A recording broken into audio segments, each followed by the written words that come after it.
يا الله وبينات من الهدى والفرقان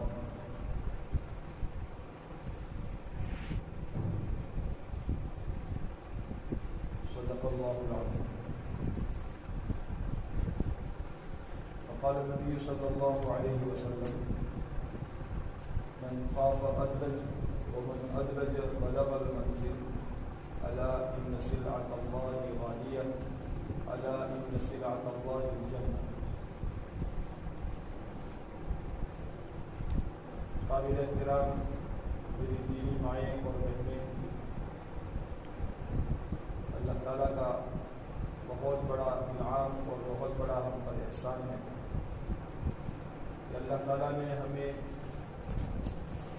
ہماری آخرت والی زندگی بنانے کے لیے اور اللہ تعالیٰ نے اپنی خوشنودی اور اپنی رضامندی کو حاصل کرنے کے لیے ہماری زندگی میں دوبارہ اللہ تعالیٰ نے ایک چانس اور ایک موقع، سنہری موقع اللہ نے نصیب فرمایا. ابھی انشاءاللہ رمضان کی آمد ہے. ایک آدھ دو دن کے بعد انشاءاللہ رمضان کی برکتیں شروع ہو جائے گی. اللہ تعالیٰ خیر و عافیت کے ساتھ ہمیں رمضان تک پہنچا دے اور رمضان میں بھی اللہ تعالیٰ ہمیں سلامت رکھے اور رمضان کو بھی ہمارے لیے سلامت رکھے. پچھلے 2 سالوں سے ہم دیکھتے آ رہے ہیں کہ رمضان جیسا مبارک مہینہ آیا لیکن لاک ڈاؤن اور وبائی امراض کی وجہ سے جو آخرت والے اعمال کرنے چاہیے اور یکسوئی کے ساتھ اللہ کے دھیان کے ساتھ اللہ کو راضی کرنے کی جو محنت کرنی چاہیے وہ ہم سے نہیں ہو پائی. ہماری زندگی میں بہت سے رمضان آئے اور چلے گئے. اللہ کرے اس مرتبہ کا رمضان ایسا رمضان آئے کہ یہ رمضان ہماری زندگیوں کے بدلنے کا اور یہ رمضان ہمارے لیے اللہ تعالیٰ کے قرب کے حاصل کرنے کا اور اللہ تعالیٰ سے انعامات کے حاصل کرنے کا ذریعہ بن جائے. دنیا میں جیسے کمانے کی سیزن ہوتی ہے، کھیتی کرنے والوں کو کھیتی کی سیزن ہوتی ہے، ایسے ہی یہ رمضان کا مبارک مہینہ اللہ تعالیٰ کے خزانے کو خوب لوٹنے کا اور اللہ کے خزانے سے اللہ کی رضامندی، اللہ کی مغفرت، اللہ کی رحمت، جہنم سے آزادی، اس کو حاصل کرنے کا ایک بہترین موقع اللہ تعالیٰ نے رمضان کا مبارک مہینہ عطا فرمایا. یوں تو مسلمان کی زندگی کا ہر سانس، مسلمان کی زندگی کی ہر گھڑی آخرت کی زندگی بنانے کے اعتبار سے مسلمان کے لیے آسمان و زمین کی حکومت کے ملنے سے زیادہ قیمتی ہے.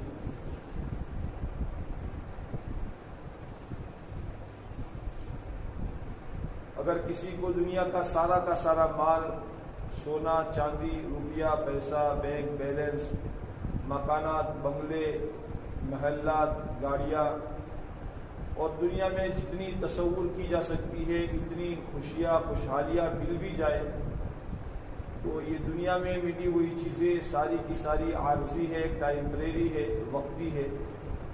یا تو ایک دن یہ چیزیں ختم ہو جائیں گی یا دنیا سے انسان ہی ختم ہو کر دنیا سے چلا جائے گا. عقل مند وہ انسان ہیں، وہ مرد، وہ عورتیں، وہ مائیں بہنیں، وہ عقل مند اور ہوشیار ہیں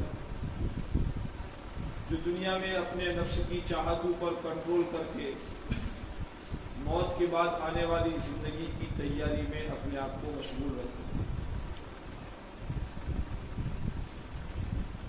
ہماری ہر صبح، ہماری ہر شام، ہمارا ہر دن، ہماری ہر رات ہمیں پیدا ہونے کے بعد سے لے کر موت کے قریب لے جا رہا ہے۔ روزانہ ہم دنیا میں بڑے نہیں ہو رہے ہیں بلکہ ہماری عمر گھٹ رہی ہے۔ جس طریقے سے برف پگھل پگھل کر گھٹ جاتا ہے، ایسے ہی ہماری عمر اور ہماری زندگی گھٹتی جا رہی ہے۔ پتہ نہیں زندگی کا بلبلہ کب ختم ہو جائے اور ہم موت سے ہمکنار ہو جائے، موت ہمیں رقبہ بنا لے اور دنیا چھوڑ کر ہمیں جانا پڑ جائے۔ جتنے دنیا سے گئے ہیں ان میں سے کوئی واپس نہیں آیا اور نہ کوئی واپس آ سکتا ہے اور نہ کوئی واپس آئے گا۔ اللہ تعالیٰ نے دنیا کی زندگی کا چانس، دنیا کی زندگی کا موقع ہر انسان کو، ہر مرد عورت کو ایک مرتبہ دیا ہے۔ اس زندگی کے اندر میں رہتے ہوئے دنیا کی تمام ضروریات کے ساتھ رہتے رہتے اپنے ساتھ لگی ہوئی روٹی، کپڑے، مکان کی حاجتوں کو پوری کرتے ہوئے اللہ تعالیٰ کی مرضیات پر اپنے آپ کو چلانا ہے، تاکہ اللہ تعالیٰ ہم سے راضی ہو کر ہمارے لیے دنیا بھی اچھی، چمکدار اور شاندار بنا دے، اور مرنے کے بعد سکرات موت سے لے کر قبر کی زندگی بھی اور حشر کی زندگی بھی، اور اس کے بعد اللہ تعالیٰ حساب کتاب کے موقع کو بھی ہمارے لیے آسان فرما کر، اللہ تعالیٰ پل صراط پر بجلی کی طرح پار فرما کر جہنم سے بچا کر ہمیشہ ہمیشہ کی جنت میں داخل فرما دے۔ یہ ہماری اصل کامیابی ہے اور یہ ہماری اصل زندگی ہے۔ قرآن کریم میں اللہ تعالیٰ نے دنیا کی زندگی کو لہو سے، لعب سے، کھیل اور تماشے سے تعبیر کیا ہے، اور جینے کی زندگی اللہ تعالیٰ نے آخرت کی بنائی ہے۔ آخرت میں وہ کامیاب ہوگا جس نے دنیا میں اللہ کی مرضیات پر اپنے آپ کو چلایا ہوگا، اللہ کے حکموں کے مطابق اپنی زندگی کو پورا کیا ہوگا، اور پیارے نبی علیہ الصلوۃ والسلام کے منشا کے مطابق، آپ کے طریقوں کے مطابق اپنے آپ کو چلایا ہوگا۔ زندگی گزارنے کے دو راستے ہیں، ایک راستہ خواہشات والا راستہ ہے، اپنی من مانی والا راستہ ہے، اپنی من کی چاہت کے پورا کرنے والا راستہ ہے، اور ایک راستہ اللہ کی مرضیات والا راستہ ہے جس میں اپنی من کی چاہتوں کو قربان کرنا پڑتا ہے۔ یا تو اپنی من کی چاہتوں کو پورا کر کے دنیا کو سنوارنے والے بن جائے، یا اپنی من کی چاہتوں کو قربان کر کے اپنی آخرت کو آباد کرنے والے بن جائے۔ کسی اللہ والے کا فرمان ہے کہ دنیا کے لیے اتنی محنت کر جتنا تجھے دنیا میں رہنا ہے، اور آخرت کے لیے اتنی محنت کر جتنا تجھے آخرت میں رہنا ہے۔ میری پیاری ماں اور بہنوں، ہم اور آپ سوچیں اس دنیا میں کون ہمیشہ رہا ہے؟ کتنے ہمارے بھائی، کتنے ہمارے رشتہ دار، کتنی ہماری مائیں، کتنی ہماری بہنیں گزشتہ رمضان سے پہلے اس دھرتی پر، اس دنیا میں، ہمارے گھروں میں، ہمارے آس پاس میں موجود تھی۔ ہمارے ساتھ انہوں نے رمضان کا روزہ بھی رکھا، افطار بھی کیا، بہت سو نے عید بھی منائی، لیکن آج وہ اللہ کو پیارے ہو گئے اور زمین کے پیوند بن گئے، اور قبروں میں جا کر ہمیشہ ہمیشہ کے لیے مٹی کے نیچے سو گئے۔ آج دنیا ان کو بھول گئی، رشتہ دار ان کو بھول گئے، دنیا سے ہمیشہ کے لیے چلے گئے، اب وہ دوبارہ واپس نہیں آ سکتے۔ ایک دن ہمارا بھی آنے والا ہے، ہم اس دنیا میں ہمیشہ رہنے والے نہیں ہیں۔ جب اللہ کے پیارے نبی علیہ الصلوۃ والسلام، جو اللہ کے نبی علیہ السلام جو اللہ کے محبوب تھے، تمام نبیوں کے امام تھے، اور پھر بھی اللہ کے نبی علیہ الصلوۃ والسلام دنیا سے چلے گئے، حضرت جبرائیل علیہ الصلوۃ والسلام نے آپ علیہ الصلوۃ والسلام سے آ کر فرمایا، اے محمد صلی اللہ علیہ وسلم، دنیا میں آپ جس سے چاہے محبت کر لیں، ایک نہ ایک دن آپ کو اس سے جدا ہونا ہے۔ میری ماں و بہنوں، ہمیں بھی دنیا سے جدا ہونا ہے، اور ہمیشہ ہمیشہ کے لیے سامان سفر لے کر اللہ کی بارگاہ میں حاضر ہونا ہے، اور اللہ کی بارگاہ میں جا کر اللہ تعالیٰ حشر کے میدان میں ہم سے سوال کریں گے، میری بندی، میں نے تجھے دنیا میں بھیجا تھا، تجھے 60 سال کی، 40 سال کی، 50 سال کی، 55 سال کی، 100 سال کی زندگی دی تھی، میری بندی تو دنیا میں کیا کر کے آئی ہے؟ آج ہم اپنے بچے کو، ہماری بچی کو 100 روپے کا نوٹ لے کر بازار میں بیچتے ہیں کہ بیٹا اس میں سے دال لانی ہے، چاول لانا ہے، سبزی لانی ہے، ٹماٹر لانا ہے، دودھی لانی ہے، مٹن لانا ہے، جو چیزیں منگوانی ہے منگواتے ہیں، اور جب بچہ واپس آتا ہے تو ہم اس سے حساب لیتے ہیں کتنے کا کیا لائی، کتنے پیسے خرچ ہوئے، کتنے پیسے بچائے۔ اللہ تعالیٰ نے ہمارے لیے اس کائنات کو پیدا کیا ہے، آسمان ہمارے لیے بنایا گیا، زمین ہمارے لیے سجائی گئی، آسمان کو ہمارے لیے شنگارا گیا، سنوارا گیا، سورج اور چاند کا نظام بنایا گیا، رات اور دن کا نظام بنایا گیا، اور ساری مخلوقات کو اللہ تعالیٰ نے انسانوں کی خدمت کے لیے پیدا فرما کر انسانوں میں سب سے زیادہ مکرم اور سب سے زیادہ افضل اللہ تعالیٰ نے ایمان والوں کو بنایا، اور ان ایمان والے بندے اور بندیوں میں اللہ نے ہمارا شمار فرمایا۔ کائنات کا وجود ایمان والے کی وجہ سے ہے۔ جب تک دنیا میں ایک مسلمان مرد یا ایک مسلمان عورت بھی اللہ اللہ کہنے والی باقی رہے گی، اللہ تعالیٰ آسمان اور زمین کے سارے نظام کو باقی رکھیں گے۔ گویا میری وجہ سے اللہ تعالیٰ نے اس ساری دنیا کے نظام کو ٹکایا ہے، چلایا ہے۔ میری وجہ سے آسمان ٹکا ہوا ہے، میری وجہ سے زمین بچھی ہوئی ہے، اور میری وجہ سے اللہ نے آسمان اور زمین کے اندر میں ساری مخلوقات کو پھیلایا ہے۔ آسمانوں میں اللہ تعالیٰ نے چاند بنایا، سورج بنایا، ستارے بنائے، اور اللہ تعالیٰ نے بادل سجائے، بارشیں وہاں سے برسائی۔ زمینوں پر مختلف قسم کے اللہ نے اناج بنائے، پیڑ پودے پیدا کیے، پھل اگائے۔ یہ سارا کا سارا اللہ نے ہمارے لیے نظام بنایا ہے۔ قرآن کریم میں اللہ تعالیٰ ایک جگہ فرماتے ہیں أَأَنْتُمْ أَشَدُّ خَلْقًا أَمِ السَّمَاءُ بَنَاهَا رَفَعَ سَمْكَهَا فَسَوَّاهَا وَأَغْطَشَ لَيْلَهَا وَأَخْرَجَ ضُحَاهَا وَالْأَرْضَ بَعْدَ ذَلِكَ دَحَاهَا أَخْرَجَ مِنْهَا مَاءَهَا وَمَرْعَاهَا وَالْجِبَالَ أَرْسَاهَا مَتَاعًا لَكُمْ وَلِأَنْعَامِكُمْ۔ یہ سارا نظام آسمان و زمین کا، پہاڑوں کا، دریاؤں کا، درختوں کا اللہ نے تمہارے فائدے کے لیے بنایا ہے۔ پھر اب ہمیں اللہ نے کیوں پیدا کیا؟ ہم دنیا میں کیوں آئے ہیں؟ آسمان ہمارے لیے بنایا گیا، زمین ہمارے لیے بنائی گئی، پہاڑ ہمارے لیے بنائے گئے، درخت ہمارے لیے اگائے گئے، سبزہ غلہ ہمارے لیے اگایا گیا، اور زمین میں اللہ تعالیٰ نے نہریں اور دریا ہمارے لیے بہائے، سورج اور چاند ہمارے لیے اللہ نے بنائے، ستاروں کا نظام ہمارے لیے بنایا، سردیوں گرمیوں کا نظام اللہ نے ہمارے لیے بنایا۔ میری ماں و بہنوں، ہم تھوڑی دیر کے لیے سر جھکا کر سوچیں اور غور کریں، اے اللہ یہ سب تو نے میرے لیے بنایا ہے، تو اے اللہ مجھے کس کے لیے بنایا ہے؟ روایت میں رسول اللہ صلی اللہ علیہ وسلم کا ارشاد ہے، اللہ فرماتے ہیں اللہ الدنیا خلقت لکم وانکم خلقتم للآخرہ۔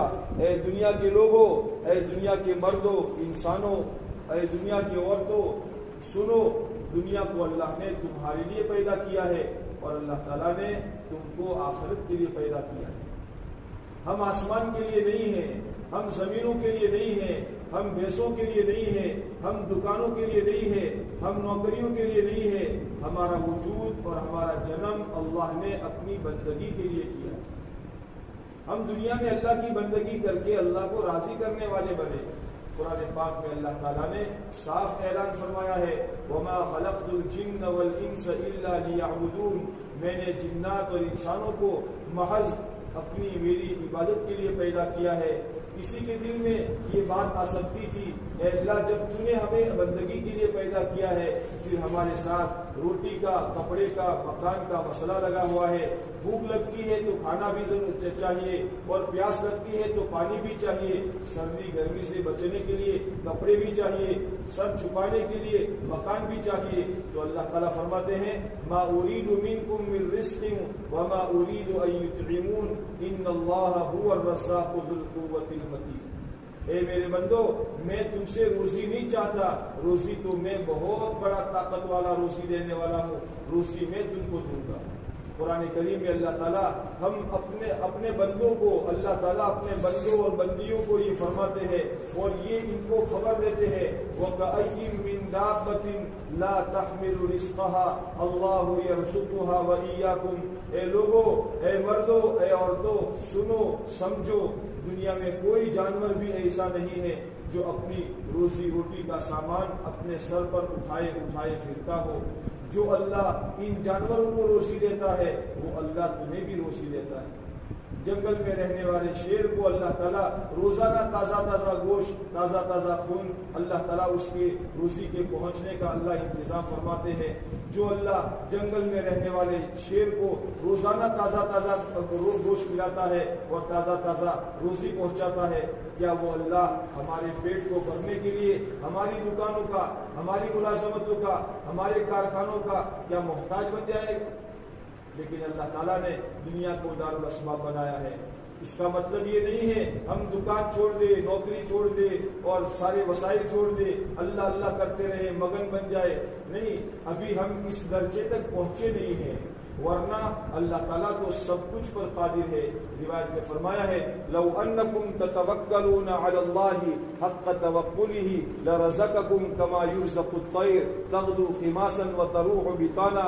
اگر تم اللہ پر ایسا توکل کرنے لگو، ایسا بھروسہ کرنے لگو جیسا کہ بھروسہ اور توکل کرنے کا، اعتماد کرنے کا اللہ پر حق ہے، تم پر جو حق ہے ایسا اعتماد کرنے لگو تو اللہ تعالیٰ تمہیں بھی اس طرح روزی پہنچائیں گے جس طرح کہ اللہ تعالیٰ اپنے پرندوں کو، اللہ تعالیٰ جانوروں کو اور مخلوقات کو روزی پہنچاتے ہیں کہ یہ پرندے اپنے ماڑوں میں سے، اپنے گھونسلوں میں سے، اپنے آشیانوں میں سے صبح کے وقت میں خالی پیٹ نکلتے ہیں اور شام کو بھرے ہوئے پیٹ واپس آتے ہیں. اللہ تعالیٰ نے میری ماؤں بہنوں دنیا اپنی بندگی کے لیے بنائی ہے. ہمارا کام اللہ کی بندگی کرنا ہے. پتہ نہیں یہ رمضان ہمیں نصیب ہو رہا ہے، اللہ تعالیٰ ہمیں نصیب فرما دے.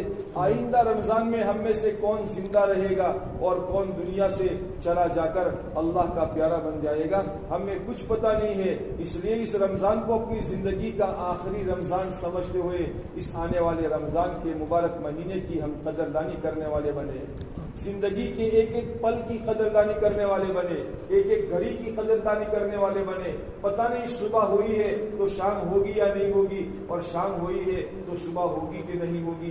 اللہ کے پیارے نبی علیہ الصلوۃ والسلام نے ایک صحابی کا کندھا پکڑ کر آپ نے ان کو خبردار کرتے ہوئے فرمایا اور یوں فرمایا کن فی الدنیا کأنک غریب او عابر سبیل. اے میرے صحابی، دنیا میں ایسے رہو جیسے کوئی راستہ چلنے والا اجنبی یا کوئی مسافر ہوا کرتا ہے، ایسے راستہ چلنے والے مسافر کی طرح دنیا میں رہو. ایسے لمبے چوڑے مکانات، مضبوط مکانات نہ بنا دو کہ یوں جس سے یہ سمجھ میں آ رہا ہو کہ تم گویا ہمیشہ رہنے والے ہو. قرآن کریم میں اللہ تعالیٰ نے ایک قوم کے بارے میں اللہ نے فرمایا ہے جو قوم اپنی انگلیوں کے ناخنوں سے پتھروں کو تراش کر بڑے بڑے محلات بنا لیتی تھی. آج تو ہم پتھر کو تراشنے کے لیے وہ مشین کے ذریعے سے تراشتے ہیں اور سینی کے ذریعے سے تراشتے ہیں، لیکن ان لوگوں میں اللہ تعالیٰ نے وہ طاقت دی تھی ان کے انگلیوں میں کہ انگلیوں کے ناخنوں کے ذریعے سے پہاڑوں کے پتھروں کو تراش کر مکان بنا لیتے تھے. تو اللہ تعالیٰ نے ان کو یہ فرمایا ہے کہ تم دنیا میں ایسے وَتَنْحِتُونَ مِنَ الْجِبَالِ بُيُوتًا کہ تم پہاڑوں کے اندر میں ایسے مکان بنا دیتے ہو کہ گویا تم ہمیشہ رہنے والے ہو. دنیا میں جتنی بڑی بڑی قومیں آئی ہے، بڑی طاقت والی، بڑے مال والی، بڑی کھیتی باڑی والی، بڑی تجارتوں والی، بڑے صنعت اور حرفت والی اور بڑی کاریگری والی قومیں دنیا میں آئی ہے، اللہ نے پچھلی قوموں کے واقعات قرآن کریم میں بیان فرما کر رسول پاک صلی اللہ علیہ وسلم کی امت کے لیے ایک سبق قرآن پاک کے اندر میں بیان فرمایا. اللہ تعالیٰ نے قرآن پاک کو موعظت بتایا ہے اور یہ فرمایا ہے قد جاءتکم موعظۃ من ربکم وشفاء لما فی الصدور وہدی ورحمۃ للمؤمنین. اے ایمان والو، قرآن پاک تمہارے لیے موعظت اور نصیحت کی کتاب ہے. یہ صرف تعویذ کی کتاب نہیں ہے، یہ صرف تلاوت کی کتاب نہیں ہے، یہ اللہ کا پیغام ہے، اللہ کا شاہی فرمان ہے. ہم اس کو پڑھیں، اس کو سمجھیں. اس میں اللہ تعالیٰ ہم بندوں سے کیا کہتے ہیں، اللہ تعالیٰ نے کیا کرنے کا ہمیں حکم دیا ہے، اللہ تعالیٰ نے کن چیزوں سے بچنے کا حکم دیا ہے. اگر ریس لگانی ہے تو کس میں لگائے، حریفائی لگانی ہے تو کس میں لگائے، اوورٹیک کر کے کسی اور سے آگے بڑھنا ہے تو کس سے بڑھے. یہ نہ سوچے کہ فلانی بہن اور فلانے بھائی کو تو ایک کارخانہ ہے، ہم محنت کر کے 2 کارخانے بنائیں گے. فلانی بہن کے پاس تو 10 بیگھہ زمین ہے، ہم 100 بیگھہ زمین خریدیں گے. یہ حریفائی لگانے کا میدان نہیں ہے. حریفائی لگانے کا میدان، آگے بڑھنے کا میدان، اللہ فرماتے ہیں سابقوا الی مغفرۃ من ربکم وجنۃ عرضها السماوات والارض اعدت للمتقین. اے میرے بندو، اے میری بندیوں، دوڑو میری مغفرت کی طرف. دنیا کا مال و متاع، دنیا کا روپیہ پیسہ، دنیا کی چیزیں، دنیا کا بینک بیلنس، یہ تو اللہ تعالیٰ نے مقدر پر رکھا ہے. مالدار بن جانا یہ کمال کی بات نہیں ہے. مالدار ہو جانا یہ کامیابی کی نشانی نہیں ہے. اصل تو کامیابی یہ ہے دیندار بننے کی محنت کرے. مالدار تو اللہ مقدر سے بنا دیتے ہیں. کوئی باپ مالدار تھا، کروڑ پتی باپ تھا، اس کا انتقال ہو گیا، اس کے گھر میں بچہ پیدا ہونے والا ہے، ابھی پیدا نہیں ہوا. جس دن باپ مرا ہے اس کی گھر والی امید سے ہے 2 دن کے بعد، 10 دن کے بعد، 8 دن کے بعد، ہفتے کے بعد، مہینے کے بعد اس کے گھر میں بچہ پیدا ہوا. وہ بچہ پیدا ہوتے ہی لکھپتی بن گیا. اس بچے نے کوئی محنت نہیں کی، کوئی دکان میں نہیں گیا، فیکٹری میں نہیں گیا، الف با بھی نہیں پڑھا، 1 2 3 4 بھی نہیں پڑھا، 1 2 3 بھی نہیں پڑھا، اور پہلے دن سے وہ بچہ مالدار بن گیا، لکھپتی بن گیا، کروڑ پتی بن گیا. اس لیے کہ باپ نے جو ورثہ چھوڑا ہے اس ورثے میں اس بچے کا حق ہے. باپ کی وراثت میں بچے کا حق ہے. اللہ نے مقدر سے بچے کو مالدار بنا دیا. تو مالدار تو مقدر سے بن جاتا ہے، لیکن دیندار مقدر سے نہیں بنتا. عالم کا بچہ عالم بن جائے، دیندار کا بچہ دیندار بن جائے، یہ نہیں ہو سکتا. دیندار بننے کے لیے محنت کرنی پڑتی ہے. دنیا تو مقدر سے ملتی ہے اور دین اللہ تعالیٰ محنت سے دیتے ہیں. اسی لیے آج سے پہلے یعقوب علیہ السلام، ابراہیم علیہ السلام، اسماعیل علیہ السلام، یہ نبیوں کا گھرانہ تھا. نبیوں کے گھرانے میں بچوں کی تربیت نبیوں کی طرح ہوا کرتی تھی. ابراہیم علیہ السلام اپنی بیوی حضرت ہاجرہ رضی اللہ تعالیٰ عنہ کو مکہ کی سرزمین پر چھوڑ کر ملک شام اللہ کے دین کی محنت کے لیے، تبلیغ کے لیے چلے گئے. یہاں اسماعیل علیہ السلام اور ہاجرہ علیہ السلام مکہ کی سرزمین پر چھوٹے سے بچے، اسماعیل علیہ السلام دودھ پیتے بچے ہیں، اور جوان بیوی حضرت ابراہیم علیہ السلام کی جوان بیوی ماں ہاجرہ رضی اللہ تعالیٰ عنہ ہے. آس پاس میں کوئی نہیں، کوئی سارا کا سارا ویرانہ ہے، آس پاس میں کوئی نہیں. لیکن اسماعیل علیہ السلام کی تربیت ایسے نبوت والے گھرانے میں ہوئی تھی کہ جب اسماعیل علیہ السلام چلنے پھرنے کے قابل ہو گئے، قرآن یہ کہتا ہے فَلَمَّا بَلَغَ مَعَهُ السَّعْيَ قَالَ يَا بُنَيَّ إِنِّي أَرَىٰ فِي الْمَنَامِ أَنِّي أَذْبَحُكَ فَانظُرْ مَاذَا تَرَىٰ. جب چلنے پھرنے کے قابل ہو گئے، جب بچہ چلنے پھرنے لگتا ہے تو ماں باپ کے دل میں بچے کی محبت اور زیادہ بڑھ جاتی ہے. وہ بچہ بہت زیادہ پیارا، بہت زیادہ والا، بہت زیادہ محبوب بن جاتا ہے، آنکھوں کی ٹھنڈک کا سامان بن جاتا ہے. ابراہیم علیہ السلام کا اللہ نے امتحان لیا اور فرمایا ابراہیم ہمارے نام پر اپنے بیٹے اسماعیل کی گردن پر چھری پھیر کر اس کو ہمارے نام پر قربان کر دو. ابراہیم علیہ السلام تو اللہ کے خلیل تھے، نبی تھے. نبی کی تو شان ہی کچھ اور ہوتی ہے. نبی تو اللہ کے حکم کے سامنے اپنے سر کو جھکانے والے ہوتے ہیں. جو اللہ کا حکم آ گیا فوراً پورا کرنے کے لیے تیار ہونے والے ہوتے ہیں. لیکن اسماعیل علیہ السلام ابھی چھوٹے ہیں، چلنے پھرنے والے بچے ہیں، کودنے پھاندنے والے بچے ہیں، لیکن نبوت کے گھرانے میں ان کی تربیت ہوئی تھی. باپ نے ان سے یہ کہا بیٹا میں نے یہ خواب دیکھا ہے کہ میں تم کو اللہ کے نام پر ذبح کر رہا ہوں. بیٹے اس اللہ کے حکم کے پورا کرنے کے بارے میں تمہاری کیا رائے ہے؟ تو حضرت اسماعیل علیہ السلام چھوٹے سے بچے ہیں، فرماتے ہیں یا ابت افعل ما تؤمر ستجدنی انشاء اللہ من الصابرین. اے ابا جان، اللہ تعالیٰ نے آپ کو جو حکم دیا ہے وہ حکم پورا کر لیجیے. چھوٹا سا بچہ اسماعیل علیہ السلام یہ جانتے تھے کہ اللہ نے ہماری کامیابی حکم کے پورا کرنے میں رکھی ہے. جان کے بچانے میں، مال کے بچانے میں، مکان کے بنانے میں، مال کے جمع کرنے میں اور دنیا کی بینک بیلنس جمع کرنے میں ہماری کامیابی نہیں ہے. ہماری کامیابی تو اللہ کے حکم کے پورا کرنے میں ہے. جس بندے یا بندی نے اللہ کے حکم کو پورا کر لیا اس نے اللہ کو راضی کر لیا، اور جس نے اللہ کو راضی کر لیا اللہ تعالیٰ اس کے لیے دنیا اور آخرت میں برکتوں کے دہانے کھول دیتے ہیں. اسماعیل علیہ السلام کو لے کر اپنے باپ چلے ہیں. ماں ہاجرہ سے کہا کہ ان کو ایک جگہ لے جا رہا ہوں. ہاتھ میں چھری لے لی، رسی لے لی کہ تاکہ باندھ کر ان کو ذبح کیا جائے. اسماعیل علیہ السلام راستے میں چلے. باپ نے کہا بیٹے میں تم کو اللہ کے نام پر قربان کرنے کے لیے لے جا رہا ہوں. اسماعیل علیہ السلام نے فرمایا ابا جان اچھی بات ہے، لیکن میرا کرتا مجھے ذبح کرنے سے پہلے میرا کرتا نکال دینا، تاکہ میرا کرتا اگر خون آلود ہو جائے گا تو میری ماں اسے دیکھے گی تو میری ماں کو بہت صدمہ پہنچے گا، اس لیے میرا کرتا نکال دینا. اور ابا جان میرے ہاتھ پاؤں باندھ دینا.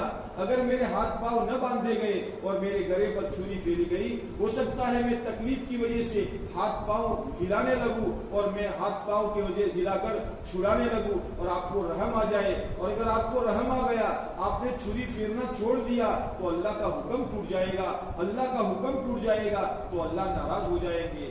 ابا جان مجھے الٹا لٹا لینا، اس لیے کہ اگر مجھے سیدھا لٹایا گیا تو میری آنکھیں آپ کی آنکھوں کے ساتھ مل جائے گی. اگر آپ کو رحم آ گیا تو اللہ کا حکم چھوٹ جائے گا.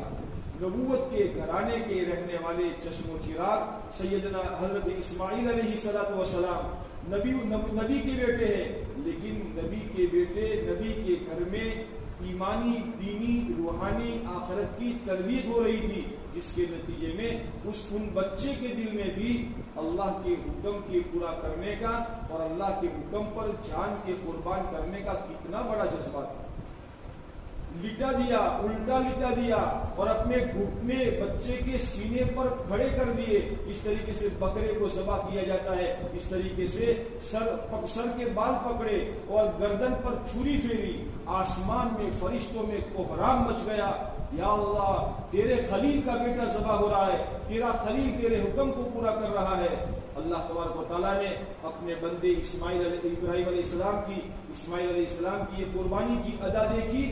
اللہ نے چھری کو حکم دے دیا خبردار ایک رگ نہ کاٹنا، ایک بال نہ کاٹنا. چھری کو ایک طرف یہ حکم دیا گیا اور اللہ تعالیٰ نے جنت سے مینڈا بھیج کر اسماعیل علیہ السلام کی جگہ پر مینڈا لٹا دیا اور اسماعیل علیہ السلام پاس میں کھڑے ہو گئے اور ابراہیم علیہ السلام چھری پھیر رہے ہیں اور یہ سمجھ کر چھری پھیر رہے ہیں کہ میں اسماعیل کے گلے پر چھری پھیر رہا ہوں. انہیں پتا نہیں ہے کہ یہ مینڈا ہے اور مینڈے پر چھری پھیری جا رہی ہے اور اللہ کی طرف سے آواز آ رہی ہے قد صدقت الرؤیا انا كذلك نجزي المحسنین. ابراہیم تم نے اپنے خواب کو سچ کر دیا. میری ماں بہنوں بات میں یہ کہہ رہا تھا کہ نبوت کے گھرانے کے رہنے والے ایسے اللہ کے حکم کو پورا کرنے والے، لیکن یعقوب علیہ السلام کو اپنی اولاد کی مالداری سے زیادہ اسماعیل علیہ السلام، اسحاق علیہ السلام ابراہیم علیہ السلام کے بیٹے ہیں اور اسحاق علیہ السلام کے بیٹے یعقوب علیہ السلام ہیں. یعقوب علیہ السلام اپنی موت سے پہلے اپنے تمام بچوں کو جمع کر رہے ہیں. ان بچوں میں یوسف علیہ السلام اللہ کے نبی ہے. ان تمام کو جمع کر کے یعقوب علیہ السلام نے اپنے بچوں کو جو وصیت کی ہے، یہ وصیت قرآن میں اللہ تعالیٰ فرماتے ہیں ام کنتم شہداء اذ حضر یعقوب الموت اذ قال لبنیہ ما تعبدون من بعدی. اے لوگو، اللہ فرماتے ہیں لوگو تمہیں پتا ہے کیا تم اس وقت میں حاضر تھے جب یعقوب علیہ السلام کی سکرات طاری ہونے کا وقت آ چکا تھا. یعقوب علیہ السلام نے اپنے بیٹوں کو جمع کر کے اپنے بیٹوں سے کیا فرمایا؟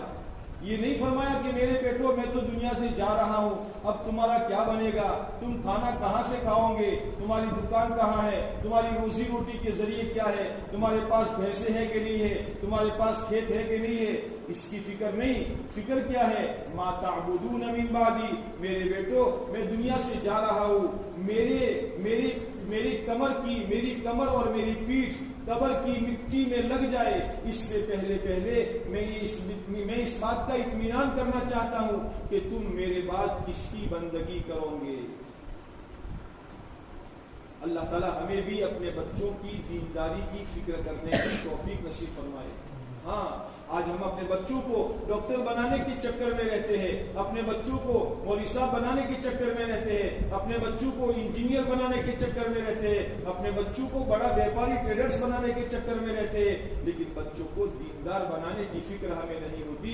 ہمیں اپنے بچوں کو دیندار بنانے کے لیے اپنے گھر میں دینداری کا ماحول بنانا پڑے گا، اس لیے کہ ہمارے بچے ماں باپ کے نقال ہوتے ہیں، ماں باپ کی نقل کرنے والے ہوتے ہیں۔ اگر ماں باپ اپنے گھروں میں نماز کا اہتمام کرتے ہیں تو بچے نماز کی نقل اتارتے ہیں۔ ماں باپ اگر گھروں میں قرآن کی تلاوت کا اہتمام کرتے ہیں، بچے جو کتاب ہاتھ میں آ جائے تلاوت کے انداز میں بیٹھ کر تلاوت کی نقل کرنے والے بنتے ہیں۔ ماں باپ تسبیح پڑھنے والے ہوتے ہیں تو بچے بھی اپنے ہاتھوں میں انگلیوں پر تسبیح پڑھنے کی نقل کرتے ہیں۔ ماں باپ دعائیں مانگتے ہیں تو بچے بھی دعاؤں میں ہاتھ اٹھا کر اللہ کے سامنے اس کی نقل کرتے ہیں۔ بچے ہمارے نقال ہوتے ہیں۔ اس لیے اگر ماں باپ کی زندگی میں اگر دینداری ہے، تقویٰ ہے، نماز ہے، ذکر و عبادت ہے، تعلیم و تعلم ہے، خدمت کا جذبہ ہے، رشتہ داروں کے ساتھ صلہ رحمی ہے اور ایک دوسرے کی خدمت کرنا ہے، پڑوسیوں کے ساتھ اچھا برتاؤ کرنا ہے، ہمارے بعد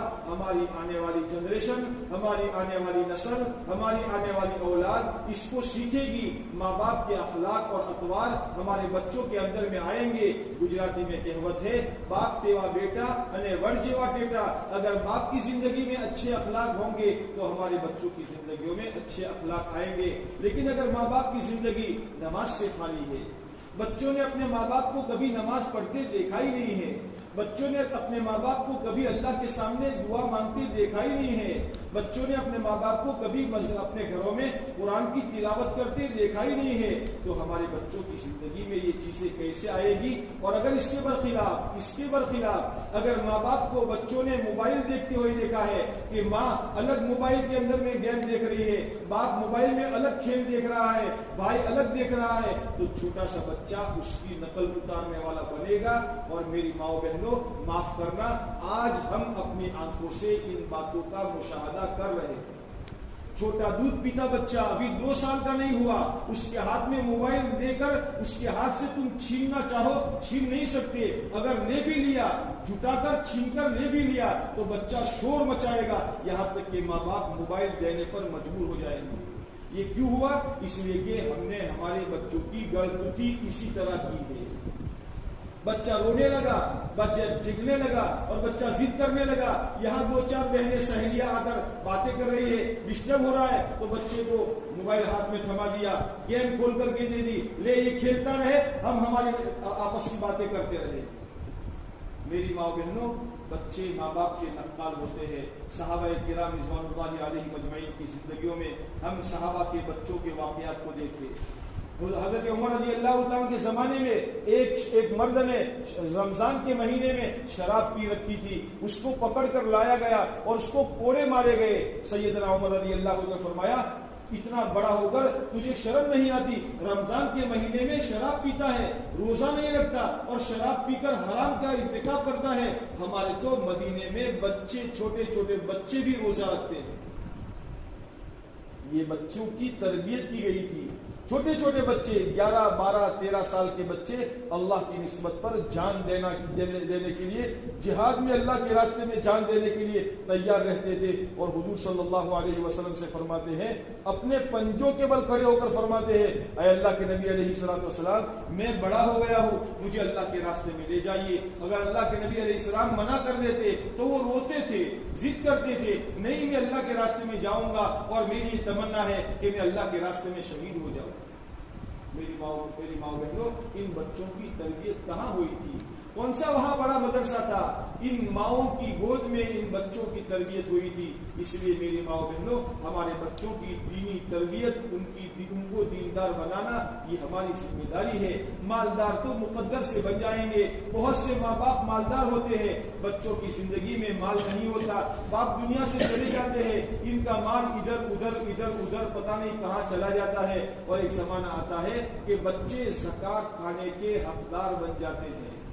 ایسے ہم نے اپنی آنکھوں سے دیکھا ہے کہ بہت سے مالدار مالداری کے ساتھ دنیا سے چلے گئے، ماں باپ دیندار بھی تھے، مالدار بھی تھے، لیکن دنیا سے چلے گئے، بچوں میں دینداری نہیں تھی، مال دنیا سے ختم ہو گیا، اور بے دینی کی نحوست کی وجہ سے مال ہاتھ سے چلا گیا، مقدر میں کفوڑی حالت ہو گئی، قسم و کرسی کی حالت ہو گئی۔ اب یہ کیا ہے کہ یہ لوگوں کی زکوٰۃ کا مال کھا رہے ہیں۔ پہلے بھی ایسے واقعات ہوئے ہیں۔ عمر ابن عبدالعزیز رحمۃ اللہ علیہ کے جتنے سالے تھے، ان کی بیوی کے جتنے بھائی تھے، یہ بڑے بڑے مالدار اور بڑے بڑے بادشاہ تھے۔ ولید ابن ملک کے جتنے بھائی تھے، ہشام بن ملک تھے، سلیمان بن ملک تھے، بڑے بڑے بادشاہ تھے۔ انہوں نے اپنے بچوں کو جاگیریں دی تھی، اپنے بچوں کو نواب بنایا تھا، گورنر بنایا تھا، اور بچوں کو مالدار بنایا تھا، سونے چاندی کے ڈھیر دے دیے تھے، لیکن بچوں میں دینداری نہیں تھی۔ تاش کھیلنے میں، جوا کھیلنے میں، جگار کھیلنے میں، اور ادھر ادھر سیر سپاٹے میں پیسے ضائع کر دیے۔ عمر ابن عبدالعزیز رحمۃ اللہ علیہ وہ بھی بادشاہ تھے، لیکن اپنے بچوں کو دیندار بنایا تھا، بچوں کو گورنری نہیں دی تھی، بچوں کو مال نہیں دیا تھا۔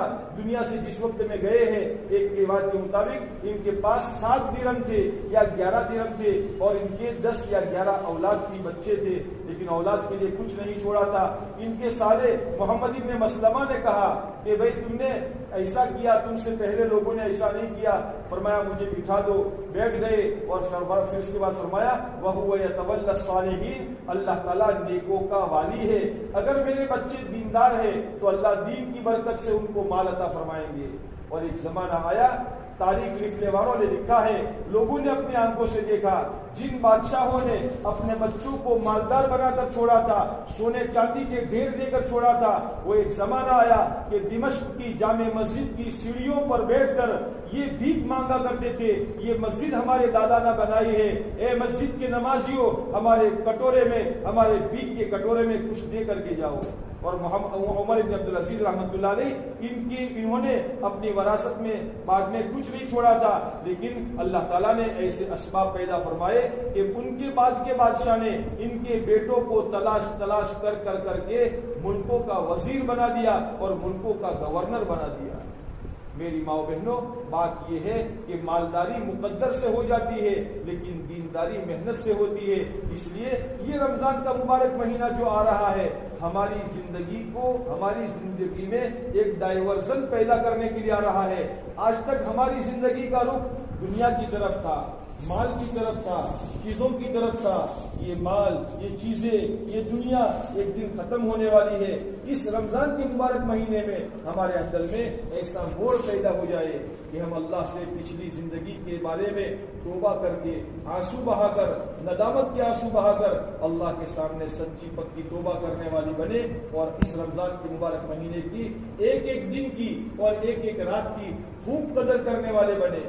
اتنا مبارک مہینہ ہے، اس رمضان کی عظمت کے بارے میں اتنا ہی کافی ہے کہ اس رمضان کے مبارک مہینے میں اللہ نے قرآن جیسی عظیم الشان کتاب نازل فرمائی ہے۔ قرآن پاک میں اللہ تعالیٰ کا ارشاد ہے، شہر رمضان الذی انزل فیہ القرآن، اس رمضان کے مبارک، یہ رمضان کا مبارک مہینہ وہ مبارک مہینہ ہے، اس رمضان کے مبارک مہینے میں اللہ نے قرآن کریم جیسی مقدس کتاب نازل فرمائی ہے۔ اتنی پیاری، اتنی مقدس کتاب ہے کہ جس کا ایک حرف پڑھنے پر 10 نیکیاں ملتی ہے، اور 2 حرف پڑھنے پر 20 نیکیاں ملتی ہے۔ اگر اس کو باوضو نماز میں پڑھا جائے، ایک حرف پر 100 نیکیاں ملتی ہے، اور باوضو بغیر نماز کے پڑھا جائے ایک حرف پر 50 نیکیاں ملتی ہے، اور باوضو اگر بیٹھ کر نماز میں پڑھا جائے تو 50 نیکیاں ملتی ہے، بغیر نماز کے پڑھا جائے تو 25 نیکیاں ملتی ہے، اور بغیر نماز کے یوں ہی پڑھا جائے تو ایک حرف پر 10 نیکیاں ملتی ہے، اور اگر پڑھا نہ جائے، اگر پڑھنے والے کو سنا جائے تو ایک حرف پر 1 نیکی ملتی ہے۔ اللہ تعالیٰ نے قرآن کریم کے بارے میں پیارے نبی علیہ الصلوۃ والسلام نے فرمایا ہے، خیرکم من تعلم القرآن وعلمہ، تم میں سب سے بہتر وہ ہے جو قرآن کریم کی تلاوت کرنے والا ہو، قرآن کریم کو سیکھنے والا ہو، اور قرآن کریم کو سکھانے والا ہو۔ جس گھر میں اللہ کے کلام کی تلاوت ہوتی ہے اس گھر پر رحمت کے فرشتے اس گھر کو ڈھانپ لیتے ہیں، سکینہ ان پر نازل ہوتی ہے، اللہ کی طرف سے مغفرت اور رحمت کا اس گھر والوں پر اعلان ہوتا ہے۔ میری ماں بہنوں، اس رمضان کی عظمت کے لیے یہ کافی ہے کہ اس رمضان کے مبارک مہینے میں اللہ نے قرآن کریم کو نازل فرمایا ہے۔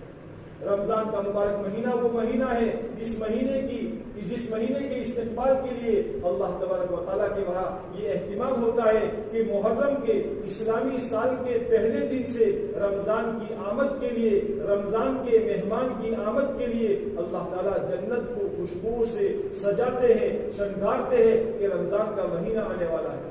جب رمضان کا مہینہ آتا ہے تو آسمان پر اللہ تعالیٰ اعلان کرتے ہیں، تمام فرشتوں میں اعلان کرتے ہیں، اپنے اپنے کام چھوڑو، اپنی اپنی تسبیح چھوڑو اور جاؤ محمد صلی اللہ علیہ وسلم کی امت کے روزے داروں کی دعاؤں پر آمین کہو، اور دنیا میں جاؤ سرکش شیاطین کو زنجیروں سے باندھ کر دریا میں ڈال دو، قید کر دو، تاکہ محمد صلی اللہ علیہ وسلم کے روزوں کو خراب نہ کرے۔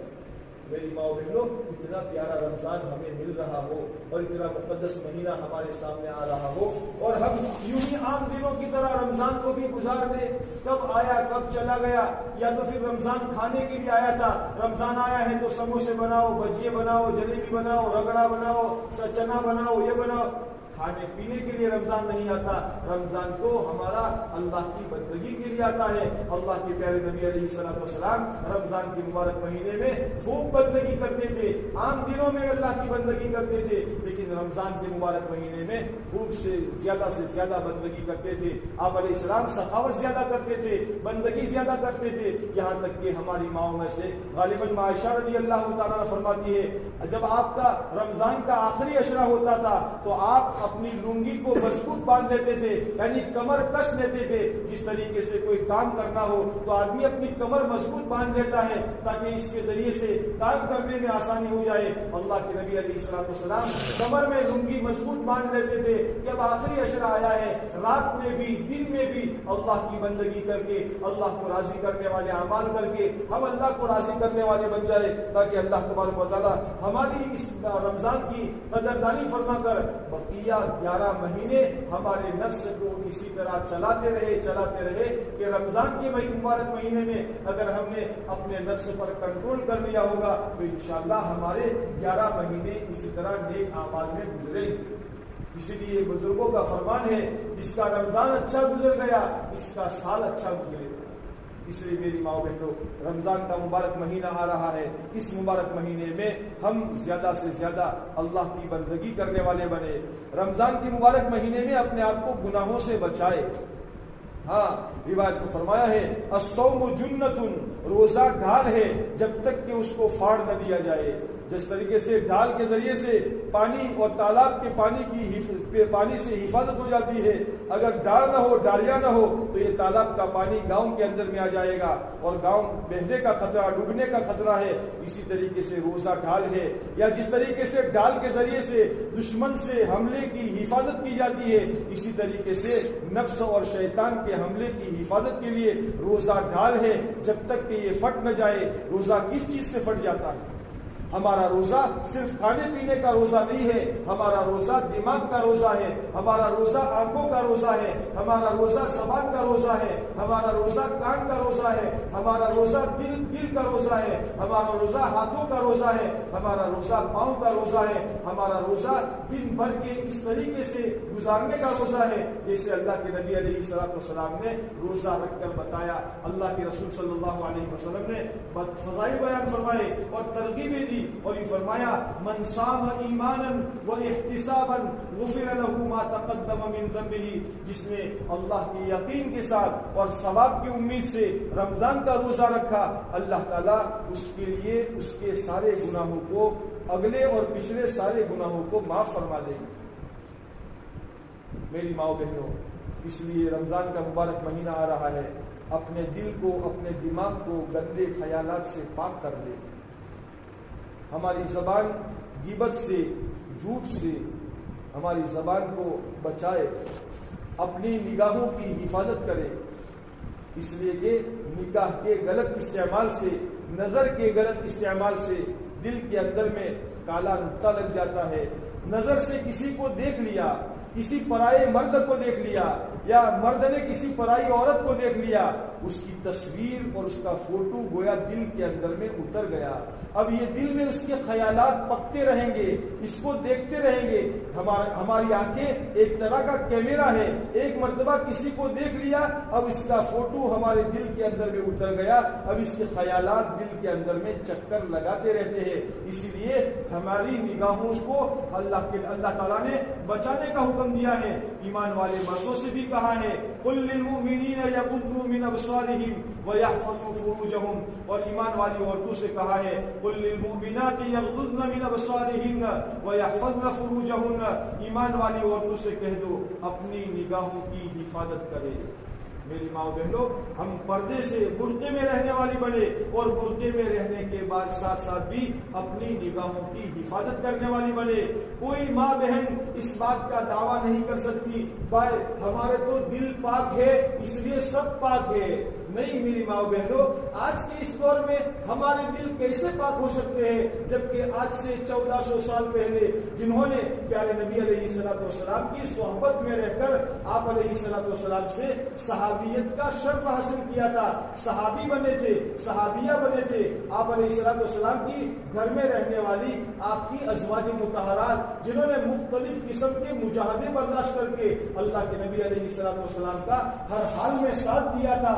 اللہ تعالیٰ اس زمانے کے صحابہ سے فرماتے ہیں، اس زمانے کی ہماری ماؤں کے بارے میں فرماتے ہیں اذا سألتموهن متاعا فاسألوهن من وراء حجاب، اے صحابہ کے مردوں اگر تم ازواج مطہرات سے کوئی چیز سوال کرنا چاہو، مانگنا چاہو، مانگنے کی تمہیں اجازت ضرورت پڑے تو تم پردے کے پیچھے سے سوال کرو۔ میری ماں بہنوں، دل کا پاک رہنا تو جب ہوگا جب آنکھیں پاک رہے گی، اس لیے ہماری آنکھوں کی حفاظت اللہ کا حکم ہے۔ قرآن کریم میں اللہ تعالیٰ نے اپنے پیارے نبی علیہ السلام کو مخاطب کر کے فرمایا ہے یا ایھا النبی قل لأزواجك وبناتك ونساء المؤمنین یدنین علیہن من جلابیبہن ذلک ادنی ان یعرفن فلا یؤذین۔ اے پیارے نبی جی صلی اللہ علیہ وسلم، آپ اپنی بیویوں سے اور اپنی بیٹیوں سے اور مسلمان عورتوں سے یہ کہہ دو جب وہ باہر نکلے تو اپنے چہروں پر جلباب اور پردہ لٹکا لیا کرے۔ پردہ کرنے کا اللہ کا حکم ہے۔ آج مسلمان عورتوں نے عام طور پر جب پردہ چھوڑ دیا تو حکومتوں کی طرف سے حجاب پر، پردے پر پابندیاں عائد ہونے لگی کہ مسلمانوں کے لیے اگر پردہ ضروری ہوتا تو مسلمان کی تمام عورتیں حجاب اور پردے سے رہتی، لیکن مسلمان کی بہت سی عورتیں حجاب اور پردے سے نہیں رہتی۔ اس کا مطلب یہ ہے کہ ان کے دھرم میں، ان کے مذہب میں حجاب اور پردہ یہ کوئی ضروری چیز نہیں ہے، جس کے نتیجے میں عدالتوں نے اور حکومت نے اس پر پابندی عائد کر دی۔ میری ماؤں بہنوں، یہ ہمارے اپنے ہاتھ سے اپنے پیروں پر مارا ہوا کلہاڑا ہے۔ اس لیے اللہ کا حکم ہے اپنے نگاہوں کی حفاظت کرنے والے بنے۔ جس طریقے سے مردوں کو پرائی عورت کی طرف دیکھنا حرام ہے، اسی طریقے سے عورتوں کے لیے پرائے مردوں کی طرف نظر اٹھا کر دیکھنا حرام ہے۔ پیارے نبی علیہ السلام ایک مرتبہ مجلس میں تشریف فرما تھے، صحابہ کرام موجود تھے۔ آپ علیہ السلام نے صحابہ سے پوچھا اور فرمایا بتاؤ بہترین عورت کون ہے؟ صحابہ نے مختلف جوابات دیے۔ آپ نے حضرت علی رضی اللہ تعالیٰ سے فرمایا علی جاؤ گھر میں جا کر میری بیٹی سے پوچھ کر کے آؤ کہ بہترین عورت کون ہے۔ سیدہ فاطمہ رضی اللہ تعالیٰ عنہا نے پیارے نبی علیہ السلام کی خدمت میں جواب میں فرمایا ابا جان بہترین عورت وہ ہے جو عورت جس عورت کو نہ کوئی مرد دیکھ سکے اور جو عورت نہ کسی مرد کو دیکھ سکے، یہ سب سے بہترین عورت ہے۔ چنانچہ سیدہ فاطمہ رضی اللہ تعالیٰ عنہا کا جب انتقال ہونے لگا، انتقال سے پہلے انہوں نے وصیت کی تھی کہ جب میرا جنازہ رات میں لے کر جانا، اندھیرے میں لے کر جانا، اور جب میرا جنازہ لے کر جایا جا رہا ہو تو میرے جنازے پر چھتری کی طرح، کمان کی طرح کوئی چھتری رکھ دینا تاکہ پتہ نہ چلے یہ جنازہ اور جس عورت کا ہے وہ عورت موٹی ہے، جاڑی ہے، دبلی ہے، لمبی ہے، ٹوٹی ہے، کیسی ہے، بدن کے آکار کا پتہ نہ چلے۔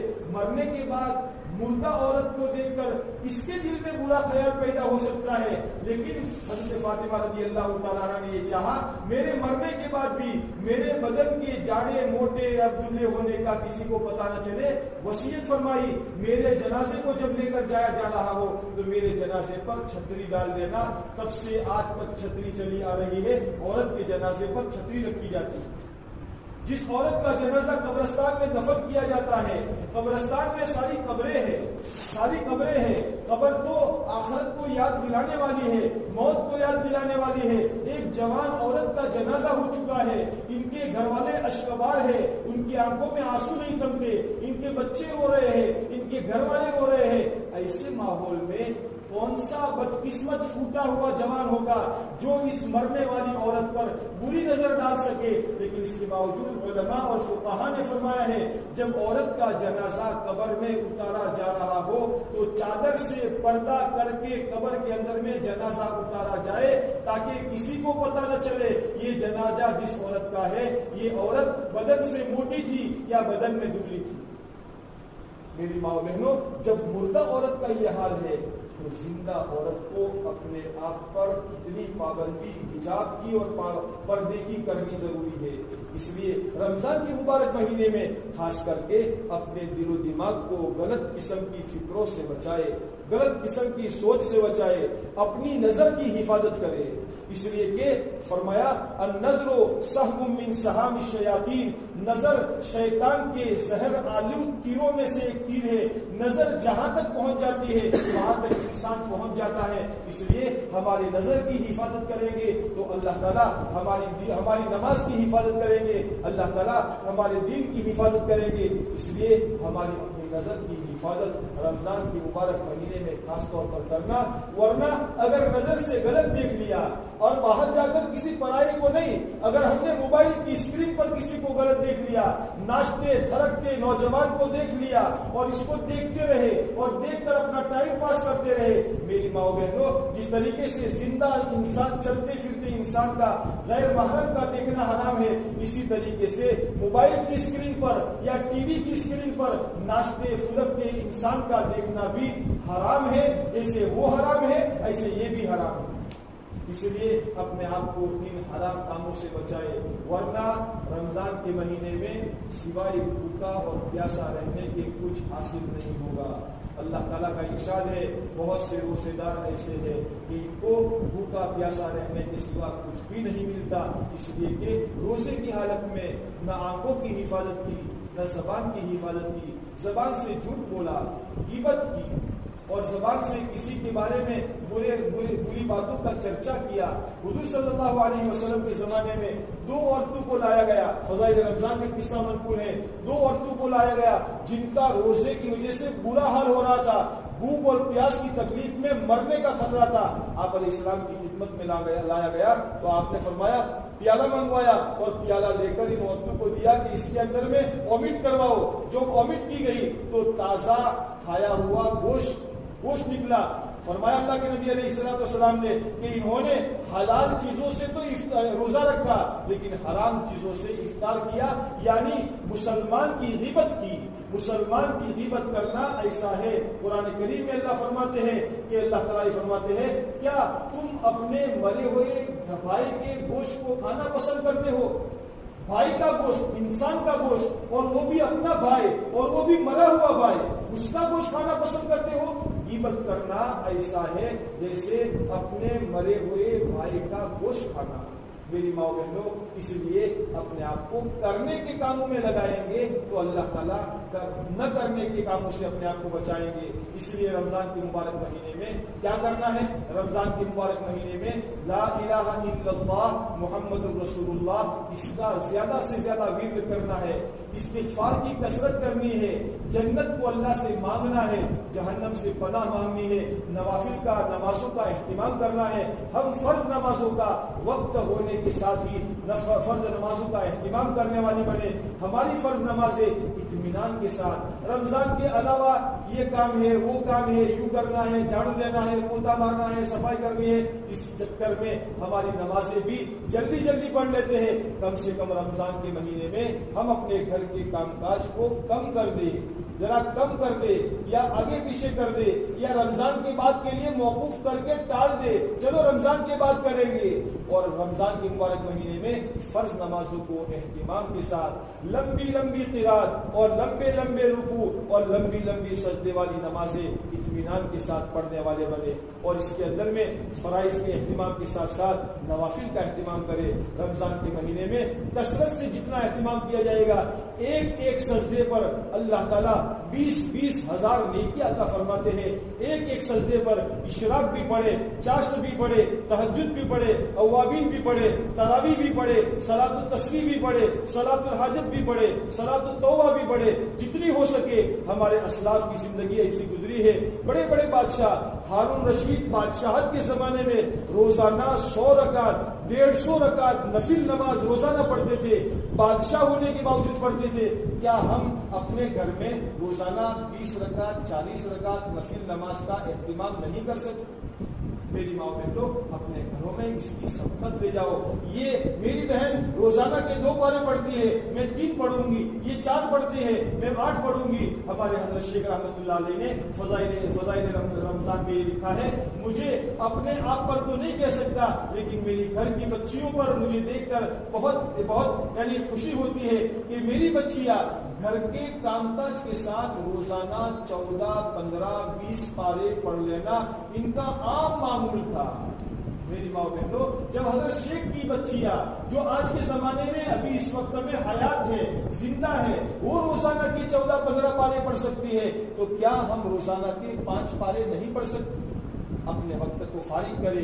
قرآن کی تلاوت کا مہینہ ہے، قرآن کا مہینہ ہے. اس مہینے میں زیادہ سے زیادہ تلاوت کرے. اللہ کے پیارے نبی علیہ الصلوۃ والسلام جبرائیل علیہ الصلوۃ والسلام کے سامنے روزانہ ہر رمضان میں قرآن سنایا کرتے تھے. اور جو آپ کی زندگی کا آخری رمضان تھا، اس رمضان میں آپ نے 2 مرتبہ قرآن کا دور جبرائیل علیہ الصلوۃ والسلام کو سنایا. اس لیے خود بھی قرآن کریم کی تلاوت کا اہتمام کرے. اپنے بچوں کو روزانہ قرآن کریم کی تلاوت کی ترغیب دے. اپنے گھر کے مردوں کو تلاوت کی ترغیب دے. روزانہ بیٹھ کر تعلیم کے حلقوں میں بیٹھ کر مذاکرہ کرے. آج تم نے کتنے پارے پڑھے بیٹا؟ آج تم نے کتنے پارے پڑھے؟ بھائی بیٹا تم نے صرف 2 ہی پارے پڑھے ہیں. تمہارے جیسے جوان تو روزانہ 5 پارے 10 پارے پڑھ سکتے ہیں. بیٹا اور وقت لگاؤ اور محنت کرو. دیکھو ٹولیاں بنا کر باتیں کرنے میں نہ لگو. مسجد میں جاؤ، نماز سے پہلے پارا پڑھو، نماز کے بعد پارا پڑھو. مسجد سے باہر نکل کر ٹولیوں میں نہ بیٹھو. رات میں اگر نیند آ جائے تو جلدی سو جاؤ. تہجد میں اٹھ کر اللہ کے سامنے مانگو، اس لیے کہ یہ مانگنے کا زمانہ ہے، مانگنے کا مہینہ ہے. اس لیے جس نے رمضان کی قدر کر لی، اس نے آنے والے دنوں کے اندر میں اپنے آپ کو گویا تیار کر لیا. اس لیے میری ماؤں بہنوں، اس رمضان کے مبارک مہینے میں کوشش کرے کہ ہمارا یہ رمضان اچھے سے اچھا گزر جائے. یہ رمضان صبر کا مہینہ ہے. اگر گرمی زیادہ پڑتی ہے واغیرہ نہ کرے، ہائے مر گئے، ہائے یہ ہو گیا، ہائے یہ ہو گیا. نہیں، صبر کرے، صبر کرے. صبر کا مہینہ ہے. اگر کوئی تکلیف ہے، بیٹھے بیٹھے اللہ کے ذکر میں رہے، مصلی پر بیٹھی رہے، اللہ سے توفیق مانگتے رہے، آسانیاں مانگتے رہے. یہ مہینہ مواسات کا مہینہ ہے، غم خاری کا مہینہ ہے. پچھلے رمضان میں ہمارے کتنے بھائی دنیا سے چلے گئے، ان کی بیوائیں ہیں، ان کے یتیم بچے ہیں. اگر ہمارے گھروں کے اندر میں افطار کے موقع پر روزانہ 10 قسم کی آئٹمیں ہیں، 2-4 قسم کی آئٹمیں ان بیواؤں کے گھروں میں بھیجے، یتیموں کے گھروں میں بھیجے. ہمارے پورے محلے کے اندر میں ہر ایک کے گھر کے اندر میں افطاری کا سامان پہنچ جائے. ایسا نہ ہو کہ کوئی پانی سے افطار کر رہا ہو. اس لیے یہ غمخواری کا مہینہ ہے. اس مہینے میں سفرا چندے والے کثرت سے آتے ہیں. اپنے مال کا خوب صدقہ خیرات کرے، چندے میں دے، مدرسوں کو دے، مسجدوں کو دے، فقیروں کو دے، محتاجوں کو دے، بیواؤں کو دے.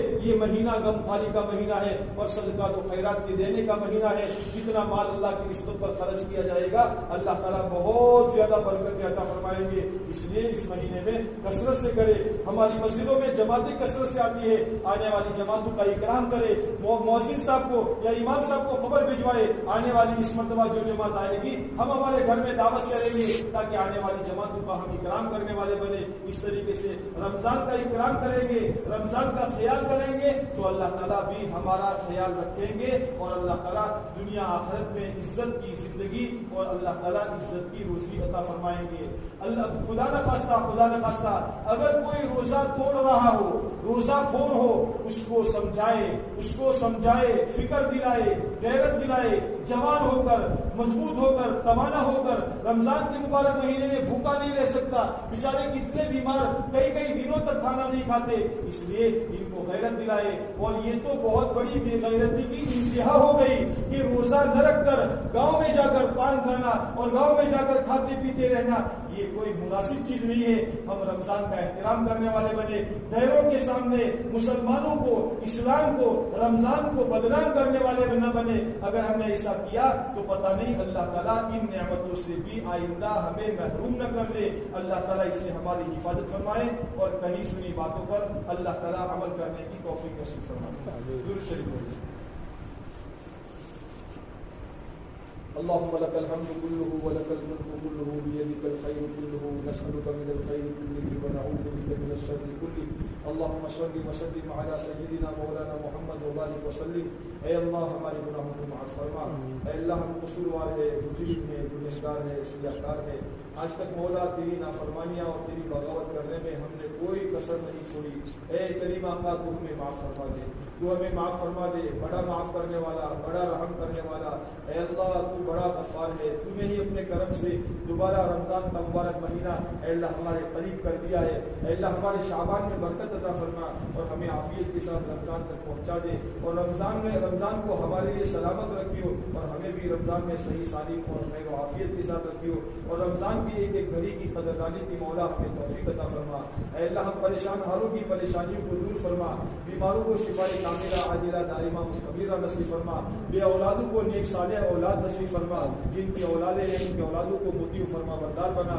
اے اللہ کرم کا فضل کا معاملہ فرما, عافیت کا معاملہ فرما. تیری بندیوں کے جڑنے کو اے اللہ ہمارے کہنے سننے کو اپنی بارگاہ میں قبول فرما.